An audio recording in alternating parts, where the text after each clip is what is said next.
Italy இன்றைக்கி உலகத்தையே திகைக்க வச்சுருக்கு. காரணம் என்ன தெரியுமா? ஒரு நாட்டில் ஆளுங்கட்சி இருப்பாங்க, எதிர்க்கட்சிகள் இருப்பாங்க. ஆளுங்கட்சிக்கு ஒரு பிரச்சனை அப்படின்னா இதுதான் சாக்கு அப்படின்னு எதிர்க்கட்சி அந்த அரசை வீழ்த்தி விட்டு நம்ம அரசவையில் உட்காரணும்னு ஒரு நப்பாசை இருக்கும். அதை நோக்கி தான் அவங்க செயல்படுவாங்க. பட் இட்டாலியில் கொஞ்சம் டிஃப்ரெண்ட்டாக இருக்காங்க. அங்கே இருக்கிறவங்கெல்லாம் நாட்டுக்காக பேசியிருக்காங்க, போப்பாண்டவருக்கு ஆதரவாக பேசியிருக்காங்க. இட்டாலியினுடைய பிரதமர் மெலோனி அவர்களுடைய கருத்துக்கு ஆதரவாக அந்த நாட்டினுடைய எதிர்க்கட்சி தலைவர் ஸ்லைன் ஒரு முக்கியமான ஸ்டேட்மெண்ட்டாக சொல்லியிருக்காங்க. ட்ரம்பினுடைய தாக்குதல் யார் மேலே? போப் மேலே.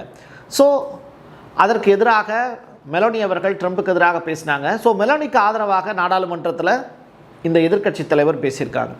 ட்ரம்ப்பு கேளுங்க, நாங்கள் அரசியல் எதிரியாக இருக்கிறோம், அதை பற்றி பிரச்சனை இல்லை. எங்கள் நாட்டுக்கு ஏதாவது ஒரு பாதிப்பு தாக்குதல் நடத்துகிறீங்க அப்படின்னா உங்கள் நாவிலிருந்து வரக்கூடிய இழிவான பேச்சுக்களை நாங்கள் ஒருபோதும் சகித்து கொள்ள மாட்டோம் அப்படிங்கிற ஸ்டேட்மெண்ட்டை சொல்லியிருக்காங்க.